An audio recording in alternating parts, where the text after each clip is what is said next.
On the morning of July 7th, 2019, Sergeant Dan Birbeck responded to a call at the home of a 49-year-old woman in a small Texas town. Birbeck got to the house and found a bloody crime scene in the master bedroom, evidence that a violent struggle must have taken place there the night before.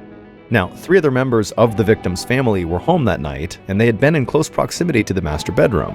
The victim's husband had been asleep on the couch just steps away from the master bedroom, the victim's teenage daughter was asleep in the room just next door, and the victim's son had been in an upstairs bedroom playing video games all night.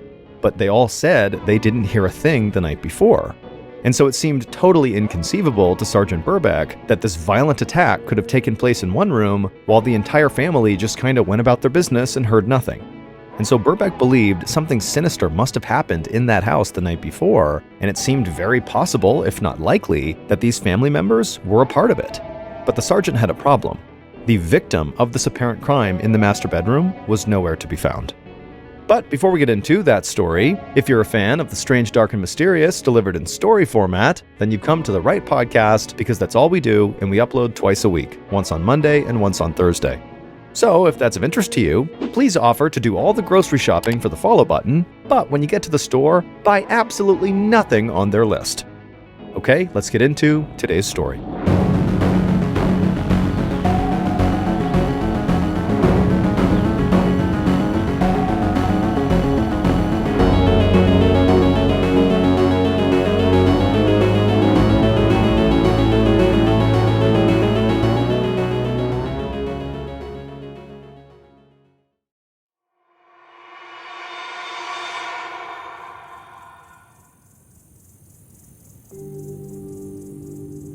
It had been a muggy day in North Texas on July 6, 2019, but the oppressive heat began to let up right as the sun set, and by 7 p.m., it had become an ideal summer night of about 73 degrees Fahrenheit.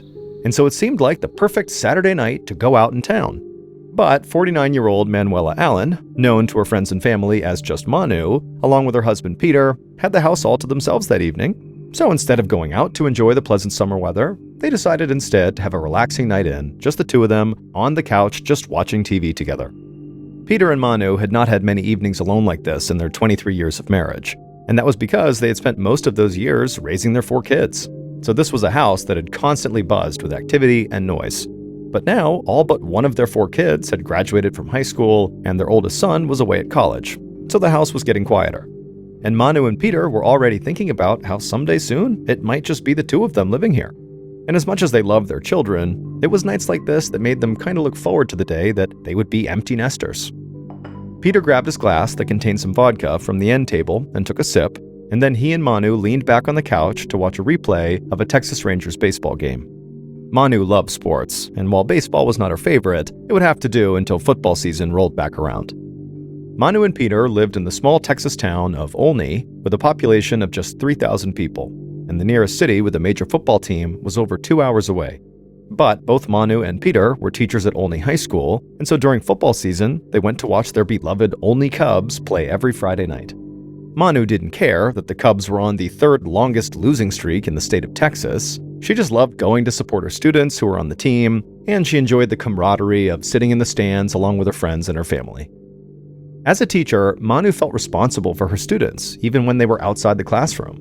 So she dedicated a lot of her time to tutoring and mentoring students, especially the ones that seemed to have the most issues, even beyond just schoolwork issues. Kids that had problems at home or kids who had behavioral issues. Manu was all about helping those kids. But the upcoming school year and the roaring crowds in the stands on Friday nights felt really far away from Manu on this relaxing summer evening. And the sound of the baseball game on TV started to become white noise for her, and by 10 p.m., she could barely keep her eyes open. Peter noticed his wife nodding off, and he gently nudged her and asked if she wanted to go to bed. Manu looked over at the clock and said she should get some sleep. Peter gave his wife a kiss, and Manu stood up, and she shuffled down the hallway, entered the master bedroom, and closed the door behind her. Peter would not be joining his wife tonight in the master bedroom. He and Manu had this understanding that on any night when Peter drank, even if it was just one drink, he would have to sleep on the couch. So, with his glass of vodka still half full, this would be one of those nights. Peter continued watching TV and slowly nursing his drink, and he started to feel tired. And then around 11:30, the couple's 20-year-old son, Darian, came home. He let himself in with a key, nodded to his dad, and went upstairs to his own bedroom. But then, around 15 minutes later, there was a knock on the front door. Peter stood up and groaned a bit as he walked bleary-eyed towards the front door. He unlocked it and opened it up. And outside the door stood the couple's 15-year-old daughter, Kiara. She said hi to her dad, walked right past him, and went straight to her room. Peter sat back down on the couch. The couple's 18-year-old daughter, Melanie, was away on a weekend trip with her friends, so she wasn't expected home. And at this point, it was close to midnight, so Peter dimmed the lights, reclined on the couch, and slowly drifted off to sleep while the TV stayed on at a low volume. A little after 8 a.m. the next morning, Peter woke up feeling like he could have used maybe another hour or two of sleep. Now, it was Saturday, and if Peter wanted to, he could keep sleeping, but even on these weekends, Peter just could not seem to sleep in. He just automatically got up. So Peter climbed up from the couch, grabbed his computer, and then went back to the couch to read some news online. At the same time Peter was doing this, his daughter Kiara had just woken up as well, and she was getting ready to go to the gym, but first, she wanted to put her dirty clothes in the washing machine. The Allen house had 5 bedrooms, but it was still a fairly compact house, just a little over 2,000 square feet. And the house was laid out in a way where Kiara actually had to go through her parents' master bedroom, which was right next to her own bedroom, in order to get into the laundry room. So Kiara stepped out of her room and then tried turning the knob to the master bedroom, but she found the door was locked from the inside. Kiara walked down the hall and saw her dad on the computer, and she asked him where mom was, and Peter just said, "Oh, check the master bedroom." Kiara said she already had, and the door was locked. Peter then told his daughter to just go around through the garage, because in their house, the master bedroom had 2 entrances. There was one in the hallway inside of the house, which is the door that was locked, and then the other entrance was through the laundry room on the other side, which connected to the garage. So Kiara stepped outside of the house and went into the garage, and she walked into the laundry room, and then she reached the door that led into the master bedroom, and when she tried the doorknob, it was unlocked. So she swung it open, she stepped inside, and she froze, because what she saw was horrifying. Kiara turned and ran back outside, back around into the main house, ran to her dad and said, "Mom is not in the bedroom," and there was blood everywhere. Peter instantly sprung up, raced outside into the garage and into the master bedroom, and right away he stepped in this big puddle of blood in the carpet, and he looked around the master and there really was blood everywhere, and his wife was nowhere to be seen. Peter instantly thought his wife must be badly injured somewhere, so he ran from the master bedroom, with Kiara now following behind him, back into the garage and then out to the driveway, and that's when he realized Manu's car was gone. Peter turned to his daughter and said, Mom must have hurt herself and driven herself to the hospital. And so Peter called his wife's cell phone, but it went straight to voicemail. So a few minutes later, Peter and Kiara got into his car and they sped to a nearby hospital, thinking that's where Manu's going to be. But when they got there, Peter slowly drove through the parking lot of the emergency room looking for Manu's white SUV, but they didn't see it anywhere. So they parked the car and they went inside the hospital and asked the staff if Manuela Allen had been admitted, and they said no. So Peter and Kiara left that hospital, went to another nearby hospital, but again, Manu's car was not there and the staff said she had not admitted herself. And so Peter and Kiara returned home, and at this point, Peter dialed 911.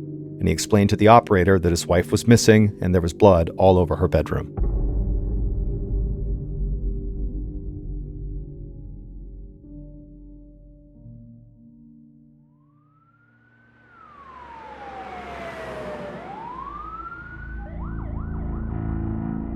The first officer who arrived at the Allen house met with Peter outside.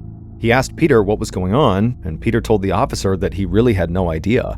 His daughter Kiara had come to him that morning saying their mom was gone and there was blood all over the bedroom, and then he went and checked and he saw the same thing, and then he went out to the driveway and he noticed his wife's car was gone. Peter explained that he and Kiara then drove to 2 hospitals thinking his wife must have gotten hurt and then driven herself to a hospital, but when they got to the 2 hospitals, his wife wasn't there and they said they had not seen her.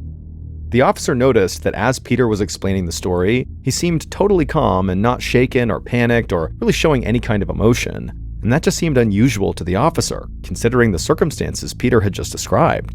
I mean, his wife, at a minimum, seems to have been gravely hurt if she's not already deceased, and so you would think that would elicit a bigger reaction.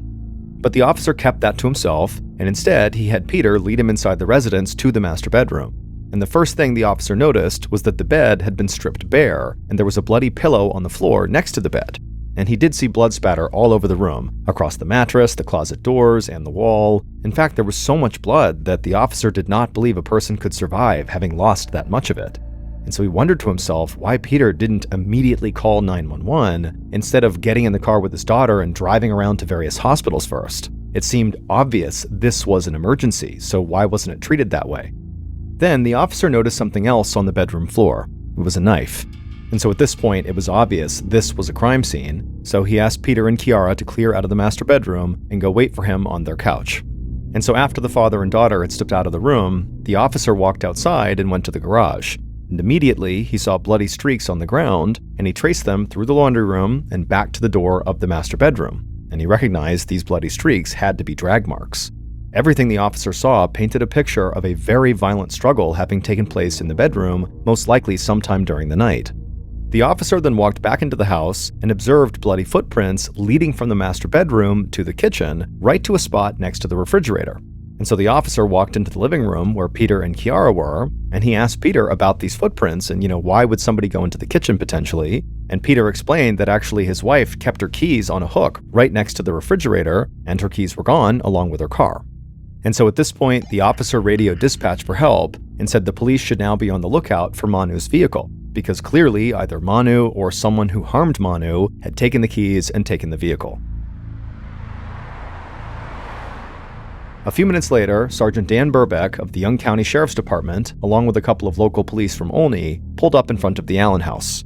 And the officer who had first arrived on scene walked up to Birbeck and briefed him on what he had seen. After being briefed up, Sergeant Birbeck immediately walked into the Allen house and told Peter and Kiara that they would need to step outside. As Peter and his daughter walked out onto the porch, Peter told Birbeck that actually one of his other kids was still in the house upstairs. So Birbeck told the father and the daughter to stay outside, and then Birbeck walked into the house and upstairs to a second-floor bedroom, opened the door, and found 20-year-old Darian inside with his headphones on playing video games. Birbeck asked Darian to come outside with him, and Darian, who looked very confused, asked what was going on here. But Birbeck just said he needed Darian to leave the house right now. So Darian just did as he was told and stood up and followed the detective downstairs, and then he, along with Birbeck, joined Peter and Kiara outside on the porch. Once they were out there, Birbeck began questioning them, starting with the husband, Peter. Birbeck asked Peter, why did you sleep on the couch that night instead of in your bed with your wife? Peter explained the agreement he had with Manu, that whenever he drank, no matter how much, he would sleep on the couch. Now, Sergeant Birbeck kept this to himself, but right away he wondered, why would you have that agreement in place? Was Peter like a maniac when he drank? Did he get violent? What was going on here? Birbeck then proceeded to ask each member of the family if they had heard anything unusual during the night before, because Birbeck assumed someone in the house must have heard something considering the crime scene in the master bedroom. And the couch where Peter slept was only about 20 steps away from the master bedroom. Kiara was in the bedroom right next door to the master bedroom, and Darian was right above it in the upstairs bedroom. It just seemed impossible that such a violent struggle could have taken place with them not hearing anything. But Peter said he really heard nothing, aside from the sound of an engine, which he thought could have been his wife's SUV, starting up around dawn. And he said the sound actually woke him up, but he went right back to sleep and figured it was not a big deal, whatever it was. Birbeck asked Peter, is it normal for your wife to just get up and leave in the middle of the morning like that? Didn't you think to maybe ask her where she was going? Peter replied that it was not his job to keep tabs on his wife. Darian, who had been upstairs, said the whole night he'd had his headphones on and was playing video games. The only thing he said he heard over the course of the whole night was a rustling sound coming from the kitchen, sometime between maybe 3 and 5 a.m., but he figured it was just his dad maybe getting a snack. And then Kiara, who was in the room right next door to where her mother appeared to have been in some life-and-death struggle, said she really had heard nothing. Absolutely nothing. Now, Birbeck, by this point, looked totally stunned by their answers, and so Kiara, who kind of picked up on his suspicion, she quickly explained that she had been out that night, and when she got home, she went straight to her room, slipped into her bed, put her earbuds in, which would have nullified the noise, and she FaceTimed with her boyfriend. And then after the call, she fell asleep still with the earbuds in her ears, which again could have prevented her from hearing anything. Birbeck didn't know what to believe here, but he just still felt like something was off. Maybe these family members know more than they're letting on. But he obviously had no proof, and so Birbeck told the family that, when he was done here at the house, he wanted them to come to the station so he could speak to them further. It was around this time that Lieutenant David Wilk was driving past the Allen family house when he saw the yellow crime scene tape stretched out around their property. Now, Lieutenant Wilk worked for the sheriff's department that was the next county over, so he had no idea what this crime scene tape was about, But he did know the Allens personally. In fact, his son was a football player at Olney High School, and the boy adored Manu. So Lieutenant Wilk just really liked the Allen family, and seeing the crime scene tape, it just made his stomach drop, because he knew, obviously, something bad had happened. Wilk immediately pulled over, got out of his car, and introduced himself to a local police officer he saw standing outside of the residence. And Wilk asked the officer, what's going on here? And the officer told Wilk that Mrs. Allen was missing, and it didn't look good. Wilk asked if there was anything he could do to help, and the officer told him that actually right now, other patrol units were out looking for Manu's white SUV, and so if Wilk wanted to, he could join in that search. And Wilk said yes, where should I look? And the officer suggested that maybe he explore the recreational area around Lake Cooper, which was a very popular swimming hole about 8 miles north of town. And so the officer gave Lieutenant Wilk a description of Manu's vehicle and her license plate number, and then Wilk left, got back in his car, and began driving north until he reached the lake area. There, he pulled into the recreational area and began driving along the perimeter of the lake. And as he approached a boat ramp, something on the other side of the lake near the dam drew his attention. It was a white SUV, just like Manu's missing vehicle. And so Lieutenant Wilk parked, got out of his car, and walked around the lake to where this white SUV was parked. And as Wilk got closer to it, he could see there was nobody in or around the SUV. He could also see that the SUV appeared to be stuck on a large mound of dirt, with all 4 wheels kind of hovering off the ground, as if somebody had driven it there, gotten it stuck, and then left. Wilk approached the driver's side of the vehicle, and he noticed there were brown smears near the door handle. He leaned in closer, and he saw that these smears were clearly bloody fingerprints. So immediately, Wilk turned on his body camera and proceeded to film and photograph the car, both outside and in, and also the area around it. And then when he was done, he decided to just go ahead and search the whole area, because obviously, this could be connected to Manu, and maybe she was out here somewhere. And so Wilk walked towards a fence that was a short distance away from the car, and then once he got there, he turned around and just began scanning the entire area. And that's when something else caught his eye. It was something off in the distance, beneath a thicket of trees. It looked sort of like a pile of laundry on the ground. Wilk began walking towards it, and as he did, he realized this was not just some pile of laundry. It looked like it was the outline of a white bed sheet, and very clearly this sheet was wrapped around something fairly big. And so Wilk picked up his pace a bit, and as he got closer, he began to see there were bloodstains on the outside of these sheets, and then when he was right on top, it was obvious that there was a dead body wrapped up inside of the sheets. Wilk had a sick feeling because he was sure the person who was inside of these sheets would be identified as Manu. And so he called into the Young County Sheriff's Department and said he'd found a dead body, and it was almost certainly the one they were looking for.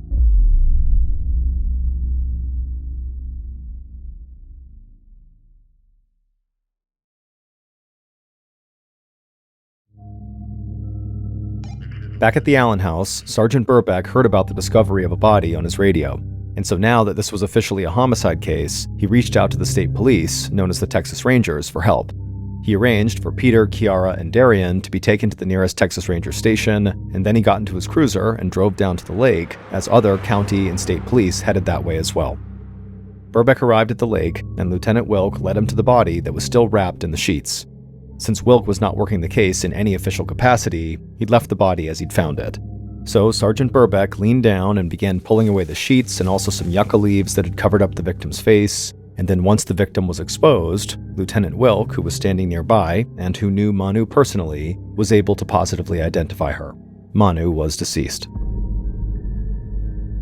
Birbeck and a few of the other officers who had arrived put up crime scene tape while they waited for a forensics team to get there. Birbeck turned to one of the officers and shared his opinion that the killer was almost certainly someone Manu knew. He pointed out that the violence inside of her home was so brutal that it just seemed personal, and also the fact that her face seemed to be covered up with leaves when they found her, well, that was something he'd seen before when the killer was someone close to the victim. Then Birbeck radioed the Texas Rangers down at the station where he'd sent Manu's family, and one of the Rangers broke the news to Peter that unfortunately his wife's body had been found. Now, by this point, Peter and Manu's oldest daughter Melanie had returned from her overnight trip, and their oldest son had also come back from his college campus, and so they were also with Peter and Kiara and Darian at the station. And so the Rangers watched Peter closely as he turned and told the 4 children the news about their mother. The 2 oldest immediately broke down and cried, and Kiara, who had first discovered the blood in the bedroom, collapsed to the floor. But Darian, who said he'd been up all night playing video games, didn't break down. He just walked away and sat in a corner by himself. The Rangers noticed this and actually went to another room to talk about how odd it was that Darian had not started crying and had just sort of sat down. So they decided Darian should be the first person they speak to. And so a few minutes later, one of the Rangers sat down with Darian in an interview room and asked him how he had been getting along with his mother in recent weeks. And Darian admitted that he and his mother had actually been arguing a lot about his college plans. Darian was 20 years old, but he spent basically all of his time in his room playing video games. Now, Darian was perfectly fine with that. He figured he would get his life together at some point, but Manu wanted him to act now, to go enroll in college. But Darian said he didn't want to go back to school and just sort of wished his mom would leave him alone. After this, the Ranger just asked Darian point blank if he had anything to do with his mother's death. And Darian was immediately adamant that no, he would never hurt his mom. So the Ranger asked him if he would consent to being fingerprinted, and Darian said yes, of course. Peter was the next to be interviewed, and he was unemotional just like he had been with police at the house. The Ranger thought this was strange, so he pointed out that Peter seemed to be handling the situation quite calmly. Peter explained that his background was he had been in the Army as a part of their Special Forces unit, the Green Berets, and so he had been trained to keep cool under pressure, and that was just what he was defaulting to. But Peter clearly understood what the Ranger was hinting at here, that he was suspicious of Peter, so Peter quickly added that of course he wanted justice for his wife here. And then after that, Peter said very calmly that he also owned a whole lot of firearms and a whole bunch of ammunition, and he'd make sure his wife's killer saw justice one way or the other. The Ranger just stared at Peter for a second, not convinced if Peter really was being genuine about potentially going out and seeking vigilante justice, or if maybe this was just performative, that this was Peter's way of kind of acting out his emotions. And so the Ranger decided to just kind of move on. And he asked Peter, you heard that car start sometime in the morning and you believed it was your wife's car. How did you hear that noise? How did that wake you up? But the violent attack on your wife in your bedroom just down the hall didn't wake you up. Peter said he couldn't really offer an explanation, but he did offer a theory, which was that maybe Manu's killer put their hand over his wife's mouth. Sometimes violent struggles are silent, he said. The Ranger couldn't help but just shake his head. At this point, the Ranger was starting to feel like Peter had already thought of an answer for everything, like he had prepped for this interview. The pair spoke for a bit longer, kind of rehashing details, and then at some point the Ranger thanked Peter for coming in and told Peter that somebody would follow up with him soon. After that, the Rangers would speak to the two oldest Allen children separately, and then finally, after the longest day of their lives, the Allen family were told they could go. However, they were told they were not allowed to return to their home because their house was now a crime scene. So Peter made a few phone calls, and a friend agreed to let them stay at his Airbnb until they could go home.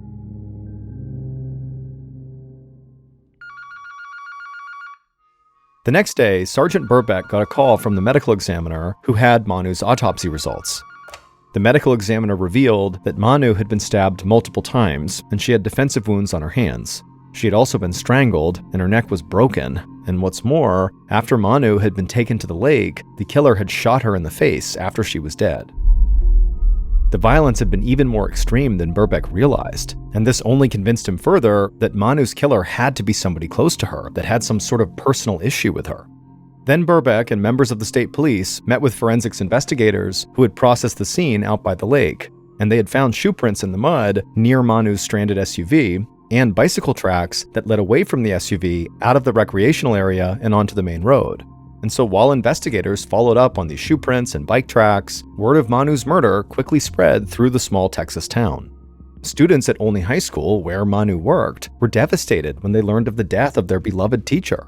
And also rumors began to fly, in particular on a Facebook group called Rants and Raves, where citizens of Olney voiced their theories about what they thought happened in the Allen house on the night of the murder. And most of those amateur theories pointed the finger at Peter. And Peter suddenly began noticing that people around town were treating him differently. They were treating him with suspicion. A few days after Manu's death, Peter and his kids were finally allowed to return to their family home. And when they got there, Darian helped his father secure the house by bolting the windows shut, and Peter said he would sleep with a gun under his pillow because he said the killer was still out there. The next morning, Peter was contacted by Birbeck and asked to come in for another interview. And so Peter drove to the station, where Birbeck and a Texas Ranger met him and led him into an interview room. The Ranger began the interview by asking Peter why someone might want to kill his wife.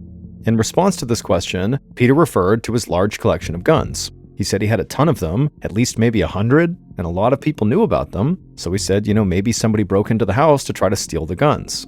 And actually, Peter said he had a pistol, a communist block pistol, that he kept in a drawer, and when he had finally gotten back to his home the day before, he noticed that that pistol was missing.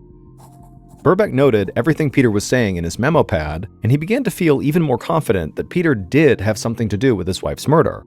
Birbeck felt like Peter was trying to influence the investigation by suggesting an angle that would divert attention away from him.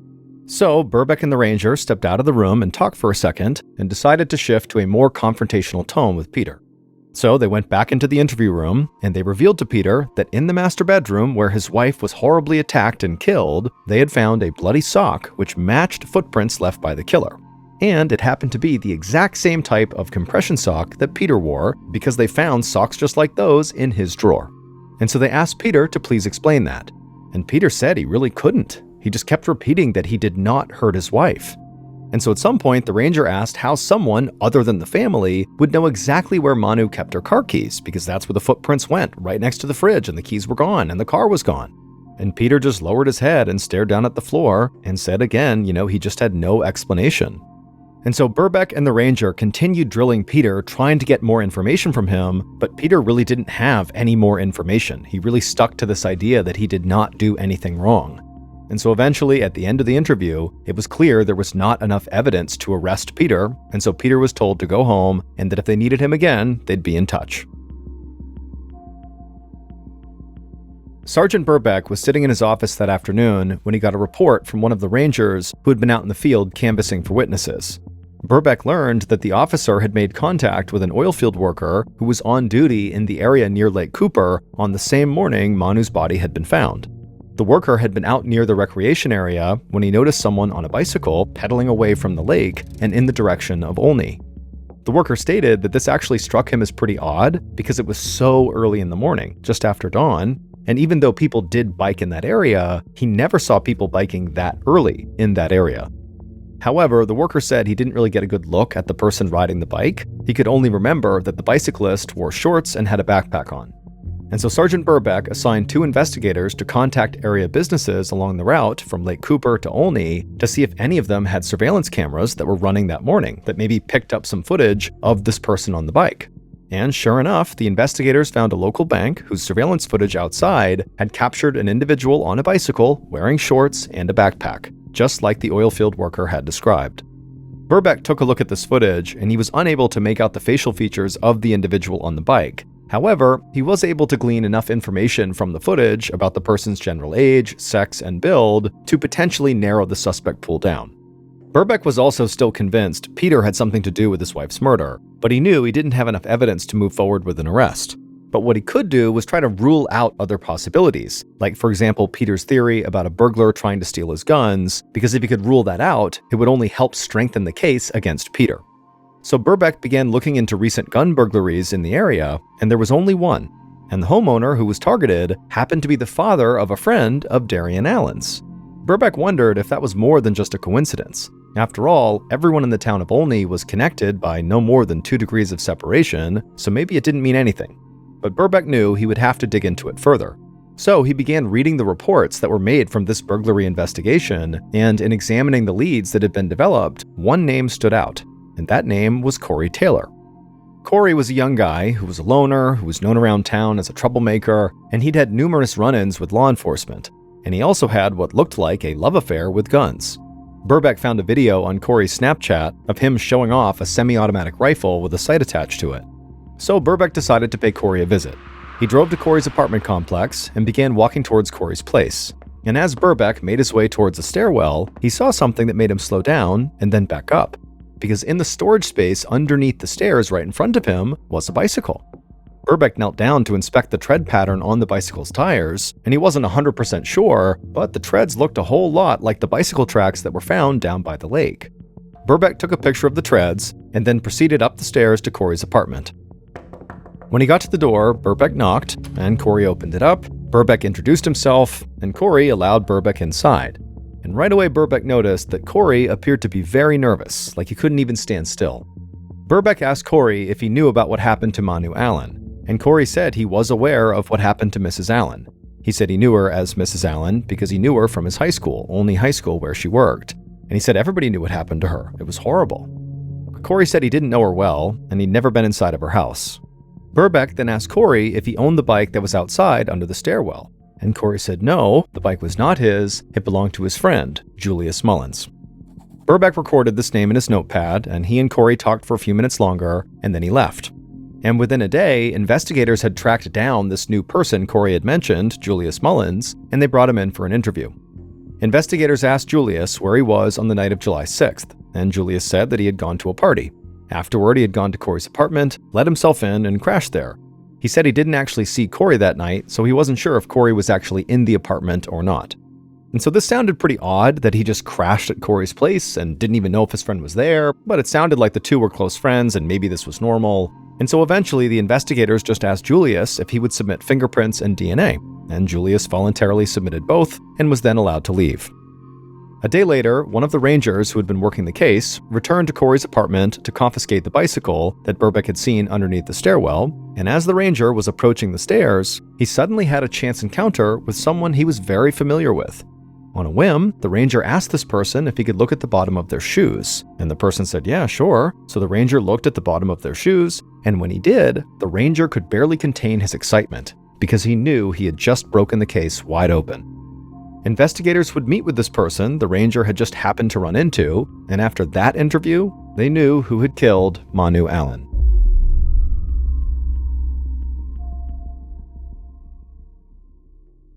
Here is a reconstruction of what police think happened to Manu Allen in the early morning of July 7th, 2019.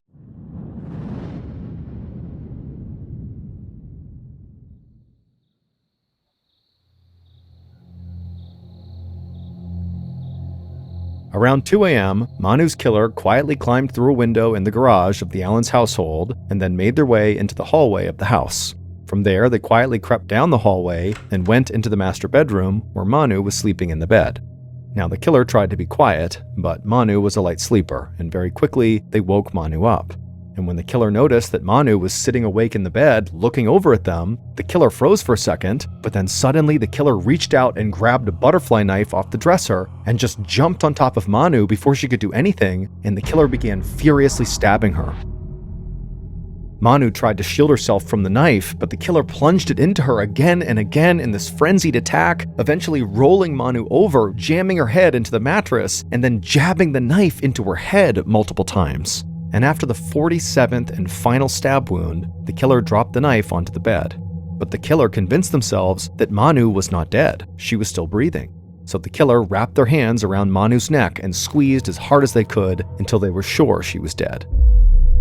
The killer then wiped the knife off on the sheets and then placed the knife into their backpack.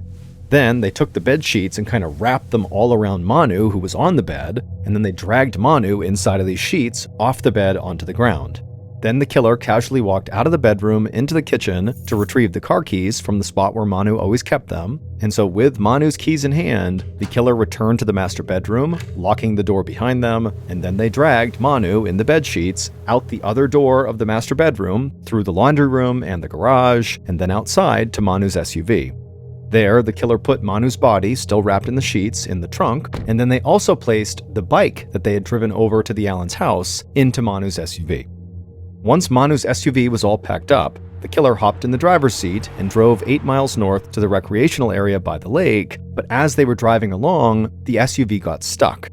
So at that point, the killer hopped out of the SUV and removed Manu from the vehicle and dragged her over to the spot where she would later be found.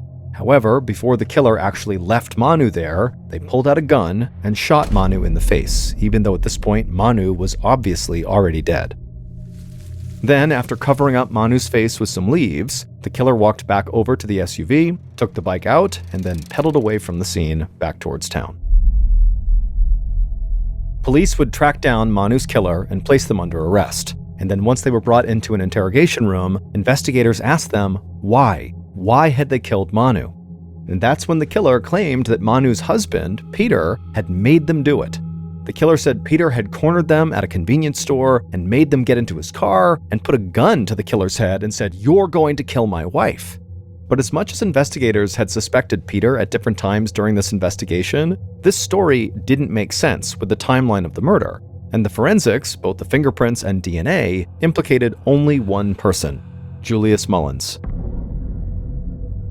Julius was the owner of the bike who had stored it under the stairs at his friend's apartment, but more importantly, Julius was the ex-boyfriend of Peter and Manu's oldest daughter, Melanie. The pair had dated for a year when Melanie was a junior in high school. Julius's home life was undeniably rough, and there were times when his parents would kick him out of the house and he would have no place to sleep. Sometimes the only high school coaches would let Julius, who played tight end for the football team, sleep in the gym. And on at least one occasion, when Julius had been kicked out, Manu had allowed Julius to sleep over at their house. And also, Julius was a frequent visitor to the Allens household, but just for the day, he'd come over for a couple hours at a time to see Melanie. And so it was during these frequent visits that Julius learned where Manu kept her car keys, which is how he knew where to go in the kitchen to find them. Manu always treated Julius incredibly kindly because she was just a person who really looked out for the kids in this town. I mean, she was always spending her spare time looking after kids and mentoring kids and tutoring kids, especially kids who had rough home lives like Julius did. And so Julius was no exception to her kindness. Manu would sometimes help him with his homework and, talk to him and make sure he was doing okay. But during Manu's daughter's relationship with Julius, it seemed like Julius's behavior began to change. He was very temperamental and moody and just seemed like he was snowballing. And so eventually, Melanie broke off the relationship, and Manu kind of stopped talking to him as well, and Julius did not take it well. And this was about 7 months prior to the murder. Police noticed that when they brought Julius in for his first interview, that he had cuts and scrapes all over his arms and legs. And when that ranger went to retrieve the bike from Corey's apartment, Julius was the person he ran into who he was very familiar with because of this case. And he asked Julius to see the soles of his shoes, and when Julius showed him, it was immediately apparent that they matched the shoe prints that had been found by the lake where Manu's body was discovered. The shoes were later found to be an exact match, and the treads on Julius's bicycle were also an exact match to the tracks that were found leaving the scene.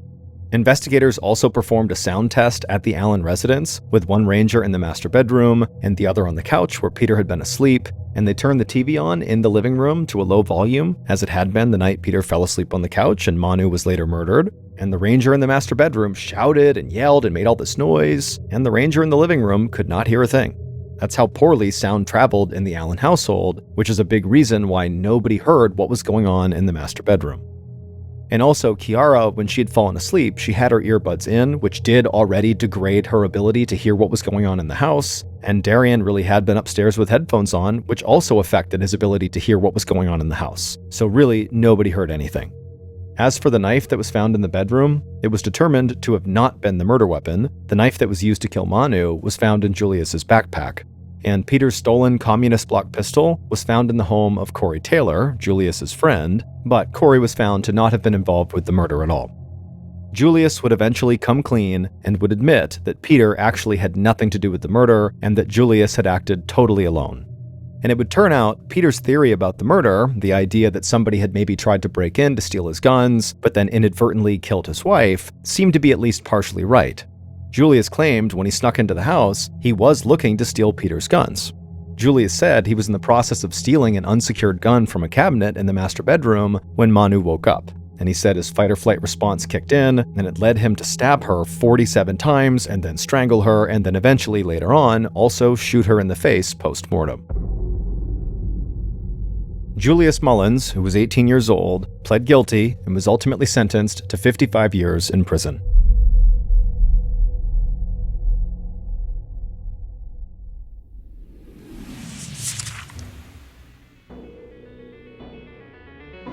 Thank you for listening to the MrBallen Podcast. If you enjoyed today's stories and you're looking for more strange, dark, and mysterious content, be sure to check out all of our studio's podcasts. They are this one, of course, MrBallen Podcast, and we also have Mr. Ballen's Medical Mysteries, we have Bedtime Stories, and also Run Fool.